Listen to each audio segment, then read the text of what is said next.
Un, deux, un, deux. Alors, on reprend Bedrat Hashem, Sifra des Snimuta. On est toujours dans le deuxième chapitre et on est à la fin du folio 177a et on va passer au début du 177b.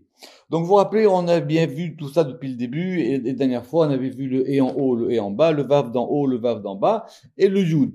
Sur le yud, des gens ont posé des questions après le cours de la semaine dernière, ils ont dit, mais pourquoi on peut pas atteindre ce yud? C'est normal, vous croyez qu'on peut atteindre tous les degrés comme ça depuis l'en bas? C'est clair qu'il y a des choses qui nous dépassent, quoi qu'il arrive. Donc c'est pas, j'ai pas compris vraiment, il y avait pourquoi cette question, que pourquoi on pouvait pas arriver jusqu'à ce degré du yud. Vous vous rappelez que le Zohar, il avait dit là-bas, yud là ou bas lo ishtatafahara, que le yud il est en haut et avec lui rien ne s'associe. D'accord? Donc ça c'est normal qu'il y ait des degrés qu'on ne peut pas atteindre, à plus forte raison des degrés encore plus hauts. Donc voilà, donc cette question, elle m'a pas semblé pertinente. Maintenant, on va avoir trois versets, qu'on avait déjà vu la dernière fois. Un verset dans Yechezkiel, un verset dans Bamidbar et un verset dans Ovadia. Ve'achayot ratso vashov. On a vu ça la dernière fois à la fin du dernier cours. Donc c'est dans Ézéchiel. Et les vivantes, vous savez, les fameuses vivantes qui sont sur le char, ratso vashuv. Ratso vashuv, juste grammaticalement, je pense que c'est plus un participe présent. En tout cas, c'est clair que c'est pas un infinitif. Et c'est pas non plus un verbe. Donc c'est que les chayot, elles courent et elles reviennent. Rappelez-vous ce qui avait été dit là-dessus sur le Sefer Yetzira, qu'effectivement, quand on avait dit que il y avait des degrés qu'on pouvait pas atteindre, et même les chayot, elles montent et elles descendent en courant et en revenant. Ça veut dire que cet endroit, il est tellement haut par rapport à là où elles veulent aller, qu'elles ne peuvent pas s'y maintenir. Deuxième verset dans Bamidbar, ça on avait dit, que vous vous rappelez que c'était par rapport à Balak et Bilam, Berach lecha el mekomecha, ça veut dire enfuis-toi ou fuis pour toi vers ton lieu. Ça veut dire retourne à ta place. Ça veut dire il y a des choses qui ne peuvent pas, qui sont pas pour toi. Toi, tu as voulu faire des bénédictions kaviachol pour Israël. Tu peux pas te mettre dans ce lieu-là. Troisième verset dans Ovadia, vous savez qu'Ovadia, toutes les prophéties d'Ovadia, elles sont contre Edom. Im tagbia kanesher, et si tu t'élèves comme l'aigle, ve'im ben akochavim sim kanecha, et si entre les étoiles tu poses ton nid, misham, depuis là-bas, oridecha, je te ferai descendre, neum Hashem, discours de Hashem. Ça veut dire tu peux monter autant que tu veux, il y a des choses que tu peux pas atteindre. Donc évidemment, ces trois versets-là, ils corroborent ce qu'on avait dit la dernière fois sur les degrés plus hauts. Mais le Rama qui dit, pourquoi est-ce qu'on a trois versets? Alors, pourquoi est-ce qu'on a trois versets? C'est pour nous indiquer effectivement que les trois grands aspects qu'on avait vus.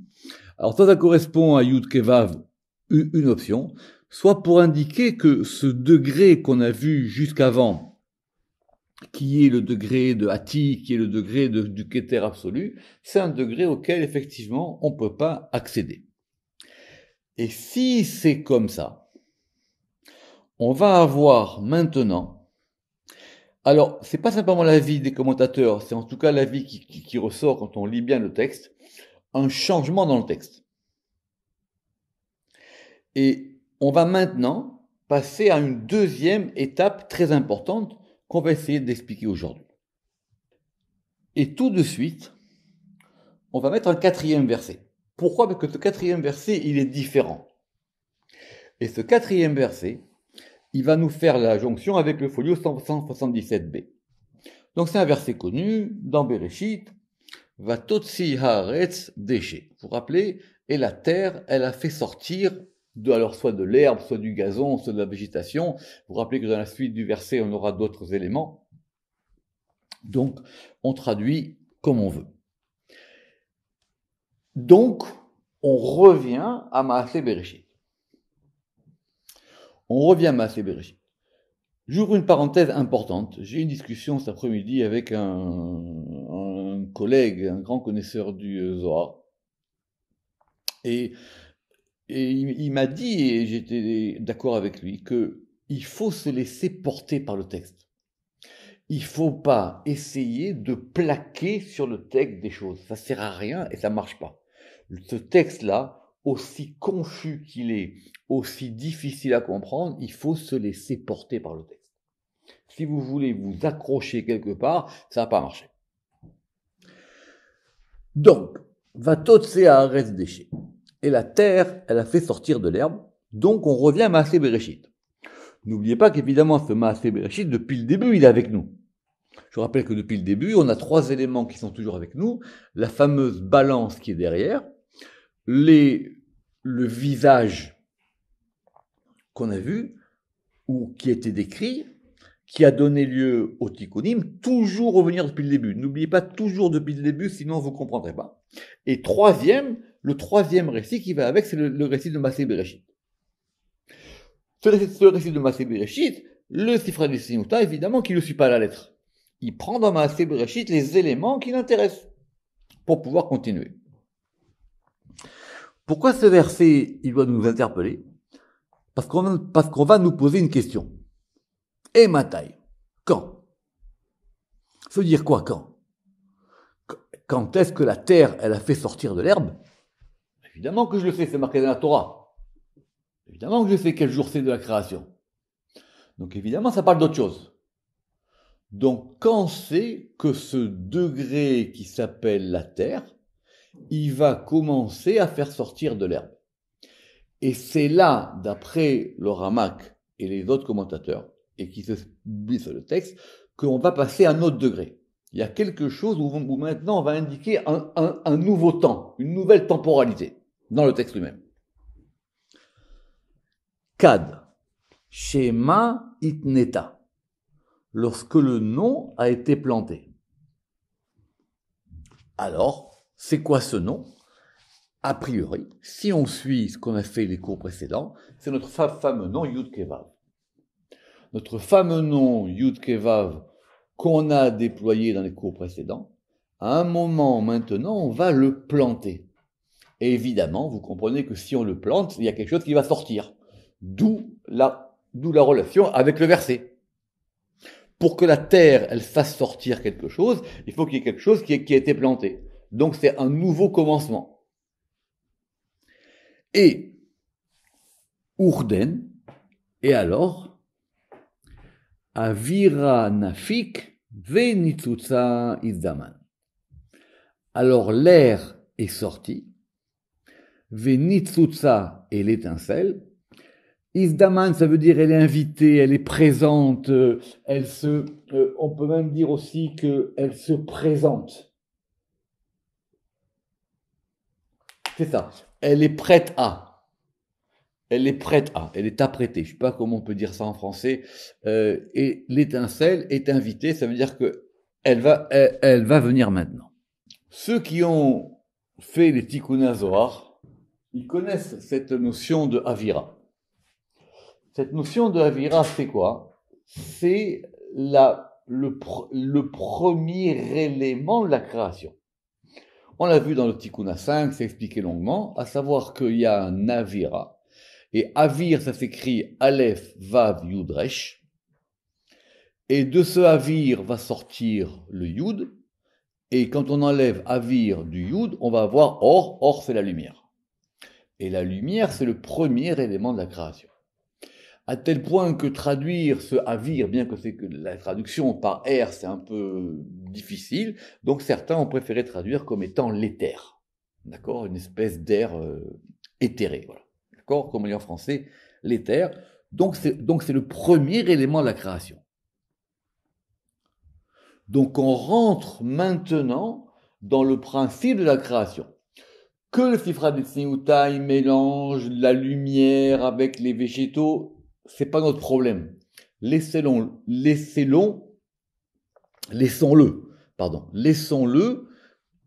suivre ce mouvement. Donc quand c'est que quelque chose va commencer à sortir de tout ce qu'on a vu auparavant, donc apparemment ça veut dire qu'avant c'était pas pareil. Maintenant ce nom-là qui donc provient de plus haut, on va le planter, on le plante, idnata, et ça va faire sortir ce fameux R primordial, si on peut dire, bien que j'aime pas ça. Et du coup, il y a le Nitzut, cette étincelle qui arrive. Vous savez bien évidemment que l'étincelle, ça peut être aussi le Yud, c'est comme ça que le Rama qui l'interprète, à savoir qu'effectivement, ce Yud-là maintenant, il sort de Havir et il va rester le Or, et le Or, c'est le premier élément de la création commence par la lumière. Donc on est bien à un changement. À tel point que, c'est pour ça que dans le texte, vous allez avoir des parenthèses, on va maintenant partir sur une autre suite de tikkunim. Vous vous rappelez qu'on avait fait les tikkun adikna. Mais maintenant, on va avoir des nouveaux tikkunim. Alors ces tikkunim, ils s'appliquent à quoi? C'est pas le même degré que ce qu'on a vu plus haut. C'est un autre degré. C'est un degré plus bas. D'accord? Alors c'est ce qu'on va appeler ici les tikkunim du petit village. Avant, on avait vu les tikkunim du grand village. Maintenant, on va voir les tikkunim du petit village. Les tikkunim du grand village, vous vous rappelez que c'était la barbe, bien que dans les hydrotes, il y a aussi d'autres tikkunim. Et maintenant, on va voir les tikkunim du petit village. Et d'ailleurs, on voit bien la différence. Et la grande différence qu'il y a, c'est que on en avait 13, maintenant, on va en avoir 9 en bas. Évidemment que ces deux parties, elles sont liées, que ces deux parties, elles vont influer l'une vers l'autre, mais on va maintenant comprendre les arrangements, c'est-à-dire le mode de fonctionnement du degré qui est plus bas que ça. Alors, d'où est-ce qu'on a coupé en 9? Parce que c'est pas dans le texte. C'est pas dans le texte, d'accord? Donc, ce qui est marqué ici, Tikkuna Kadma, Tikkuna Tinyana, Tikkuna Tlata, c'est ce qui est marqué entre parenthèses, et à chaque fois, c'est marqué des Réchas.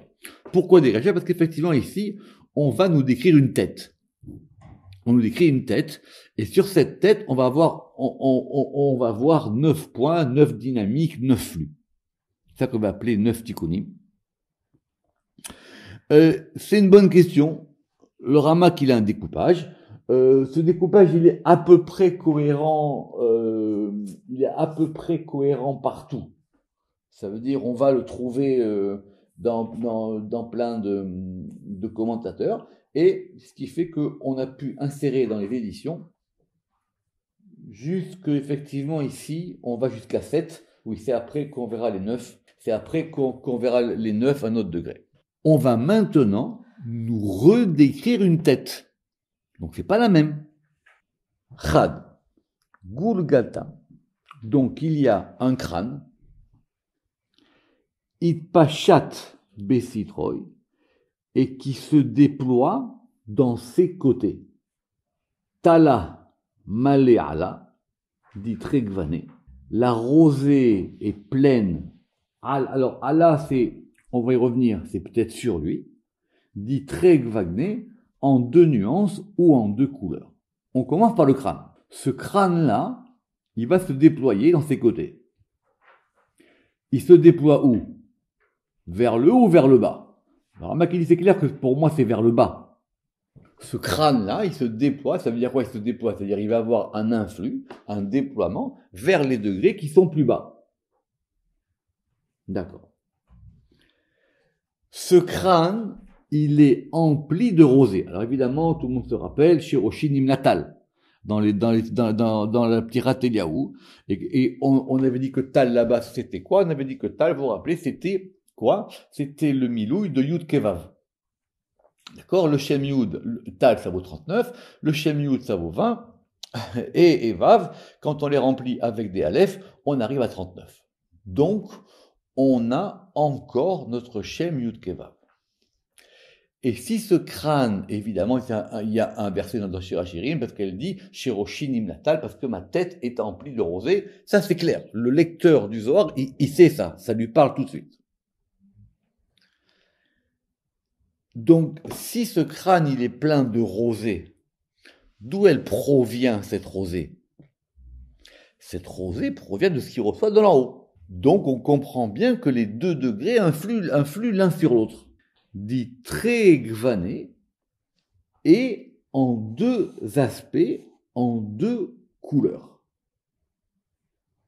D'accord. N'allons pas trop vite. revenons sur cette notion de nitzutz. Une étincelle, c'est quelque chose qui se déploie et qui se dévoile. Ça veut dire que ça va sortir de soi-même. Le Rama qui dit que ça va se dévoiler à Midgalé les Pachet. Ça va se dévoiler pour se déployer. Et par rapport à un crâne. Alors si vous vous rappelez bien, parce ce sont des textes qu'il faut lire, il faut le voir tant que vous n'avez pas lu le texte 40 fois, il ne faut même pas commencer à discuter. D'accord ? Rappelez-vous que de plus haut, nous on avait vu qu'il y avait un cerveau. Là, il n'y a pas de cerveau.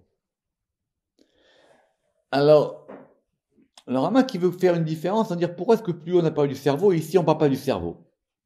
Alors évidemment, d'un point de vue anatomique, le cerveau, c'est ce qu'il y a dans le crâne. C'est l'intériorité du crâne. Le crâne, c'est la boîte crânienne, c'est l'os. D'accord ? Alors sur ça, le Rama qui explique, évidemment, le cerveau, il est lié à Chorma, et que le crâne, c'est le palais, c'est-à-dire c'est le lieu d'habitation du cerveau. Parce que le degré de Chorma, qui est le degré du Yud, lui, il est lié à ce degré qui est beaucoup plus haut. Maintenant, c'est quoi cette notion de couleur ?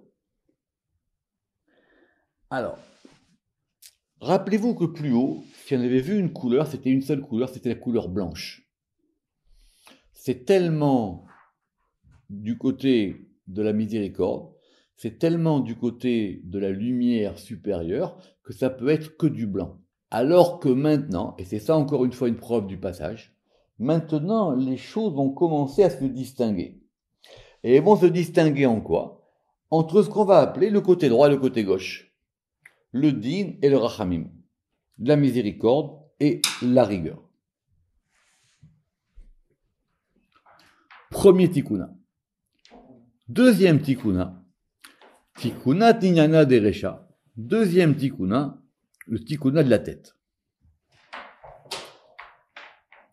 Tlat chalalin de advan reshimin idgalian be.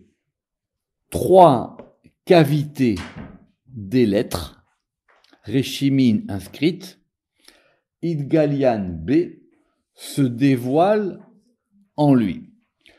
Le Rama qu'il a raison, c'est quand même plus logique de marquer ba que b.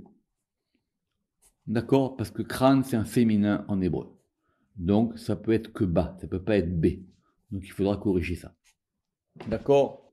Suivons le texte. Tlat halalin de advan reshimin. Évidemment, nous, quand on lit le texte, on a 3 lettres. Évidemment, on revient à nos fameuses 3 lettres, Yud Kevav. D'accord ? Ça, c'est facile. On revient à ces 3 lettres de Yud Kevav. Et dans ces 3 cavités, il n'y a pas d'autre mot, vont se dévoiler. Parce que vous avez vu que la phrase, elle est faite à l'envers. Il voudrait dire en fin de compte, se dévoile en lui les 3 cavités des lettres inscrites. D'accord ? Mais 3 cavités des lettres inscrites se dévoilent en lui. En français aussi, on comprend l'inversion. Donc apparemment, ces 3 lettres qui ont été plantées, qui vont faire sortir des choses, maintenant on va être sur un modèle de 3. Alors aussi, il y avait un modèle de 3, mais c'est plus le même. D'accord ? On ne va pas rentrer dans trop de détails. Il faut juste simplement, comme je répète, suivre le texte, se laisser porter par le texte. Alors, est-ce que ce sont les cavités cervicales ? Possible. D'accord ? C'est pas inscrit. Et évidemment, on pourrait comprendre qu'effectivement, dans ce crâne, il y a 3 cavités. Tikkuna tlitaha derecha. 3e tikkun. Uchamin. Uchamin, ça veut dire quoi ? C'est noir au pluriel. Ukam, c'est noir. Ukamin, c'est au pluriel. Ukamin ke orva, ou ukamin ke arva'a. Ça ne va pas vous sembler grand-chose, mais pour le Rama, c'est très important. Si on dit que c'est ke orva, c'est clair. Ça veut dire c'est noir comme le corbeau. Donc si en haut il y avait du blanc, maintenant on rentre dans un monde où il y aura du noir. Évidemment, le noir, sauf quelques cas du Zohar que le Ramak il a expliqué dans Sha'ar Gvanim, le noir c'est plutôt une couleur liée au din, c'est plutôt une couleur qui est liée, c'est pour ça que le noir c'est aussi la couleur du deuil.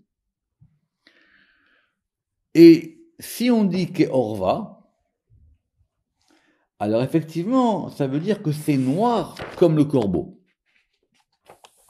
Évidemment, pour ceux qui ont une culture biblique, il y a un verset dans le Cantique des Cantiques qui dit Shirorot Kaorev, il dit que tes cheveux, ils sont noirs comme le corbeau.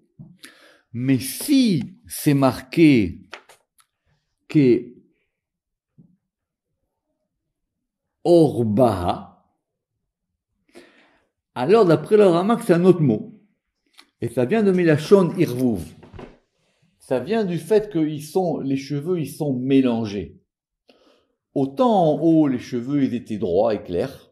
Vous vous rappelez qu'on a dit que les cheveux, c'était des vaves. Autant d'en haut, les cheveux, ils étaient droits et clairs et ça faisait descendre un influx. Ici, on est dans un monde où un peu, il va y avoir de la confusion. Les cheveux, on va dire, ils sont emmêlés. Alors, les deux versions, c'est pour ça que les deux versions sont ramenées. Et ceux qui sont un peu moins pointilleux, ils disent que de toutes les manières, les deux mots, comme ils sont similaires, ils indiquent le corbeau.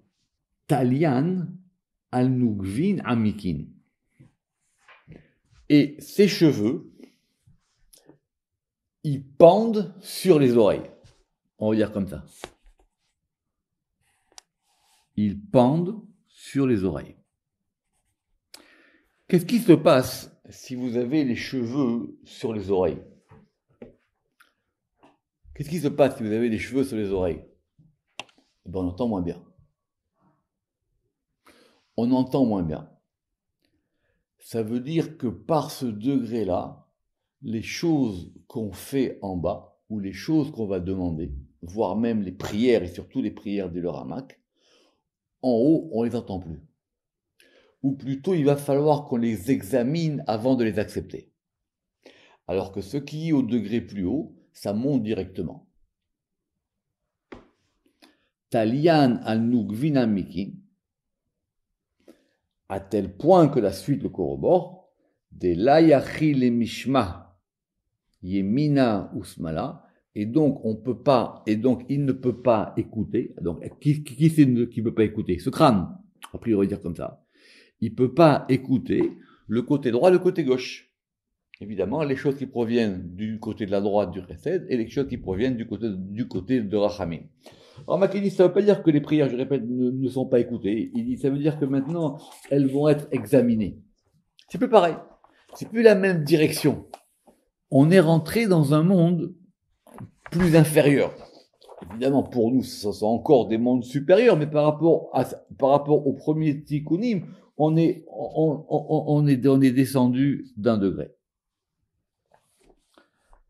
Acha, et ici, se trouve Chad Orcha Le'ela.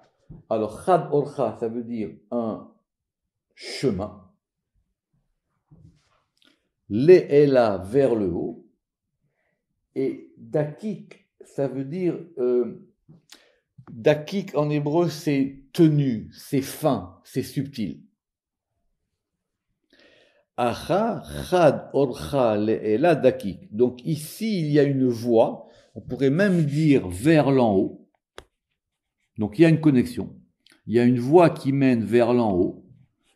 Et cette voie, elle est subtile. Ça veut dire quoi qu'elle est subtile? Ça veut dire que elle n'est pas facile à emprunter. C'est tout petit, c'est très fin. Évidemment, on veut toujours connecter tous les degrés. Donc, il y a quand même un passage par ce degré-là.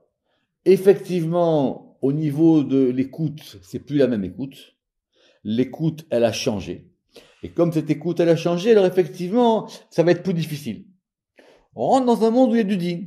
On a vu du noir, on a vu effectivement, enfin, bien qu'effectivement, on a vu qu'il y avait aussi une rosée dessus. Quatrième arrangement. Tikuna Revia Derecha. Mitra Delanaïr. Alors, autant, au niveau de plus haut, le front, ça indiquait le Ratzon. Et ce front du Ratzon, il est illuminé. Vous savez que le Ratzon, c'est la volonté, mais c'est aussi l'agrément. C'est le fait que ça indique dans le monde que les choses sont agréées. Or maintenant, ici, le front, il illumine pas. Mitra de la naïr. Ketatuta de alma. Une ktata, c'est presque une catastrophe. Ça peut être aussi une discorde, mais c'est vraiment quand les choses vont mal. Parce qu'il n'y a pas de degré qui rassemble tout dans le 1. Donc c'est une discorde dans le monde, Ketuta de alma. Bar, sauf Kadrava Ashgahbe, sauf lorsque la volonté le regarde. La volonté, c'est quoi? L'agrément du crâne d'en haut. Donc ça peut fonctionner en séparé, mais ça peut aussi se connecter. Et on comprend maintenant que dans les tikkunim, si vous reprenez, à chaque fois on a vu le degré d'en bas et le degré d'en haut. Le premier, on a dit que le crâne il se déployait en bas, mais il recevait une rosée d'en haut. Dans le deuxième, on a vu qu'effectivement il y avait 3 cavités pour les 3 lettres, mais c'est là où ces 3 lettres qui proviennent du nom d'en haut vont se dévoiler.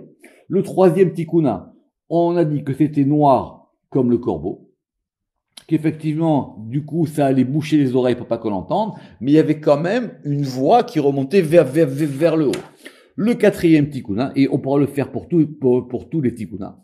Le quatrième tikkuna, le front ici, c'est le front, presque dire même le front de la dispute. Comme on dit en français, on est effronté. Mais quand ce front-là, il est lié au Ratzon d'en haut, alors effectivement, ça change. Tikkuna Chamisha'a Deresha, 5e tikkun.